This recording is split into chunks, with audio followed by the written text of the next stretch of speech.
Pitcheswara Rao paper చదువుకుంటుంటే వెనుక నుండి అతని భార్య నెత్తిమీద అట్లకాడతో ఒకటంటించింది. ఎందుకు కొట్టావు అని అడిగాడు తల తడుముకుంటూ భార్యని.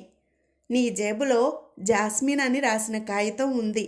ఎవరా జాస్మిన్ అని పళ్ళు పటపటా కొరుకుతూ అడిగింది భార్య. ఓ అదా, రేపు రేసులో ఆ గుర్రం గెలుస్తుందట నీళ్లు నములుతూ చెప్పాడు. మూతి 3 వంకర్లు తిప్పుతూ వెళ్ళిపోయింది భార్యామణి. 3 రోజుల తరువాత మళ్ళీ పిచ్చేశ్వరరావు పేపర్ చదువుతూ ఉంటే నెత్తిమీద ఇంకొంచెం గట్టిగా అట్లకాడ దెబ్బ తగిలింది. ఎందుకు నెత్తి రుద్దుకుంటూ అడిగాడు భర్త భార్యని. శ్రీమతి రుసరుసలాడుతూ మీ గుర్రం ఫోన్ చేసింది అని చెప్పింది. ఏళ్ల తరబడి ఆ హోటల్లో టీ త్రాగుతున్నా ఏనాడు టిప్పివ్వని సత్యం సర్వాన్ని పిలిచి చెప్పాడు. నువ్వు నాకు నచ్చావోయ్, ఇక నుండి నువ్వు అడగకపోయినా సరే టిప్పిద్దామనుకుంటున్నానోయ్ అన్నాడు.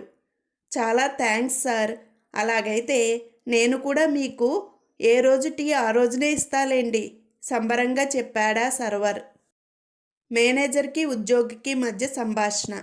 మేనేజర్, మీ బంధువులు చనిపోయారని వారం రోజులు లీవ్ తీసుకున్నావు కదా, మళ్ళీ లీవ్ అడుగుతావేంటి అని అడిగాడు ఒక ఉద్యోగిని.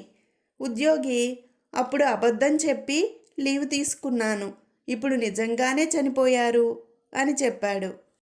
అద్దం ముందు నిల్చొని అరిసెలు తింటున్నాడు వెంగలప్ప. స్నేహితుడు, అలా అద్దం ముందు నిలబడి తింటున్నావేంట్రా అని అడిగాడు. వెంగలప్ప, డాక్టర్ చెప్పారా అలా తినమని.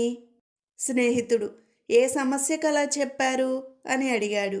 వెంగలప్ప, ఈ మధ్య బరువు పెరుగుతున్నారు, కాస్త చూసుకొని తినండి అన్నారా, అందుకే అద్దంలో చూసుకుంటూ తింటున్నా అన్నాడు.